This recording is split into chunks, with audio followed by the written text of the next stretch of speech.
여기서부터 또다시 드라마 같은 상황이 이어져요. 안녕하세요, 이병헌입니다. 오늘은 제가 개투수를 세 번째 한 이후로부터의 이야기를 하려 합니다. 우선 제가 개투수를 하고 나서 입원을 했는데, 우선 개투수를 하면은 녹는 실로 한번 그 수술 부위를 꼬맨 다음에 그 위에다가 호치키스를 철심을 이렇게 수술 부위에다 박아요. 그래서 살이 떨어지지 않게 그렇게 하는데, 그 수술 부위에 뭔가 감염이 더 되지 않게 거기에다가 붕대를 감고 입원을 해서 생활을 했어요. 그렇게 입원을 했는데 저한테 가장 큰 문제가 하나 있었어요. 그 수술 이후로부터 머리뼈랑 그 머리 살 사이에 물이 계속 차는 거예요. 그래서 병원에서는 이게 감염 문제일 수도 있고 수술의 문제일 수도 있으니까 좀 지켜보자 해서 며칠 입원을 해 있다가 저도 계속 퇴원을 하고 싶어 하고, 병원에서도 물 차는 거는 제 본가에 내려가서 물을 빼면서 상황을 지켜봐도 되는 거니까 그렇게 하다가 물이 계속 차면은 다시 병원에 입원을 해라, 그렇게 이야기를 해서 익산으로 내려와서 생활을 하고 있었죠. 그렇게 익산에서 또 지내면서 많은 일들이 또 있었어요. 저는 머리에 붕대를 차고도 열심히 돌아다녔고, 심지어는 머리에 붕대를 차고 그 위에다가 모자를 쓴 다음에 교회를 가가지고 예배를 드리기도 했어요.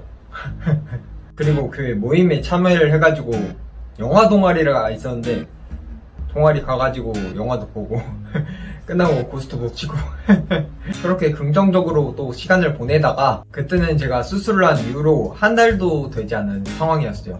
제가 정말 화가 나는 일이 있었는데, 제 화를 주체를 못한 나머지 오른손으로 벽을 쾅쾅쾅 때린 거예요. 그 처음 쾅 때릴 때부터 뭔가 이상함을 느꼈지만 그럼에도 너무 화가 나서 몇 번을 때리다가 그대로 잤어요. 그리고 다음날이 되어서 여기를 또 만져봤는데 아직 아픈 거예요. 저는 그때 그냥 단순 멍? 그 정도로 생각을 하고 병원을 가지 않고 그냥 지냈었는데, 또 다음날이 되어서도 아픈 거예요. 그래서 저는 원래 웬만한 타박상으로는 병원을 가고 싶어 하지 않는데, 부모님이 또 너무 걱정을 하는 바람에 병원을 가서 엑스레이를 찍었죠. 근데 여기가 부러졌대요. 그래서 그때 여기에다가 깁스를 했죠. 그렇게 깁스를 하고 머리에도 물이 계속 차는 게 좋아지지 않아서, 상황이 좋아지지 않아서 결국은 입원을 하게 되는데, 여기서부터 또다시 드라마 같은 상황이 이어져요. 저는 입원을 할 때 거의 병동 선생님한테 미리 말을 하고 들어갔어요. 여기 손에 깁스를 한 상태니까 이거를 치료를 먼저 하면 좋겠다. 제가 전에 다니던 병원에서 이게 빠르게 조치를 하지 않으면은 수술까지 갈 수 있는 상황이라고 하니까 이왕이면 빠르게 조치를 하면 좋겠다라고 이야기를 했는데, 그 병원에서는 제가 머리에 물이 차서 온 게 더 크다고 생각을 해서 이거에 대한 처치를 먼저 하겠다는 생각을 한 것 같아요. 저한테 이야기는 안 했지만. 그래서 이 머리에 물이 차는 거를 좀 완화시킬 수 있는 방법 중에 하나가 척수액을 뽑는 방법이었어요. 척추에다가 관을 꽂아서 척수액을 뽑으면은 머리에 물이 차는 거를 좀 방지할 수 있는 그런 방법이었는데, 그거를 먼저 했죠. 입원하고 한 이틀 지나서 그 시술을 했어요. 그 시술을 할 때도 저는 아픈 걸 정말 잘 참거든요. 그 시술을 들어가서도 그 시술을 담당하는 선생님이 오히려 당황할 정도로 잘 참았어요. 처음에는 마취가 잘 안 돼가지고 선생님이 당황을 했는데, 제가 선생님한테 그랬죠.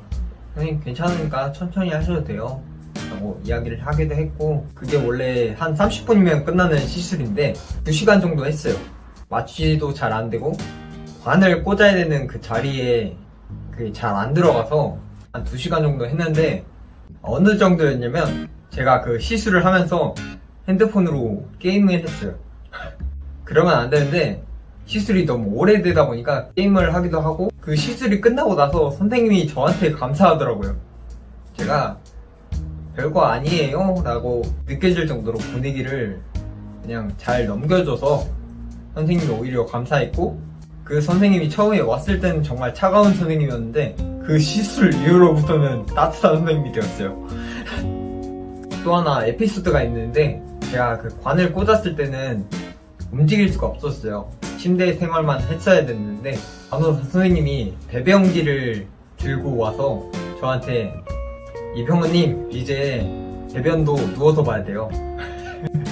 그래가지고 에? 선생님 누워서 일을 본다고요? 그러면서 막 자괴감이 왔어가지고 막 둘이서 hil성하는 것처럼 막 웃고 그렇게 10분 동안 그 자리에서 저 혼자 웃고 있던 기억도 나고, 선생님도 막 웃으면서 괜찮아요 그렇게 잘 생활을 하다가 불편한 일이 몇 가지 생겼어요. 한 가지는 제가 아까 말한 이 손에 뼈가 부러져 있는 상황이었는데 정형외과를 외래를 안 잡아주는 거예요. 아까 말했듯이 제가 척추에다가 관을 꽂고 있어서 이동은 못했지만은, 그러니까 선생님을 병실로 잠깐 불러서 할 수 있는 부분이었고, 침대를 이용해서 정형외과로 외래를 다녀와도 되는 상황이었는데, 그 병동에서는 이 머리에 물을 빼는 게 우선이다 라고 생각을 해서 이 팔을 신경을 안 쓰고 머리에만 집중을 한 거예요. 물론 그 방법이 맞을 수도 있지만은, 그래서 제가 이 뼈가 부러진 이후로 30일이 지난 이후에 그때서 외래를 잡아줬어요.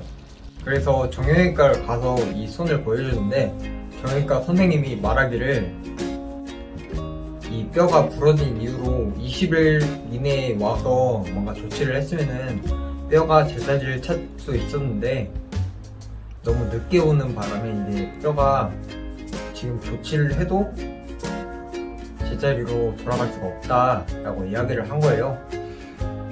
그래서 실제로도 보시면은 여기 다 이렇게 봉우리처럼 다 올라와 있는데 여기 왼쪽 손에는 이게 없어요. 뼈가 없어요. 이 뼈가 여기로 들어갔고요. 그래도 일상생활에는 지장은 없으니까 괜찮은데 그게 좀 아쉬웠어요. 그 정형외과 갔다 온 이후로는 정형외과 선생님이 병동까지 찾아와서 그 외래를 봐주기도 했고 가끔 찾아와서 붕대를 바꿔주기도 하고 그랬는데, 저는 그렇게 생각을 하는 거죠. 선생님이 잠깐 와서 이렇게 봐줄 때도 있는데 진작에 왜 그렇게를 하지 않았을까 라고 생각을 하는 거죠. 그게 좀 불편했던 거 하나고, 또 하나는 제가 병동에서 어떤 간호사 선생님이랑 트러블이 있었어요. 어떤 일이었냐면 저한테 말하기를, 자 봐요 여기 피 잘 나오죠? 주사 뽑을까요? 그런 식으로 놀리듯이 얘기를 하시는 거예요.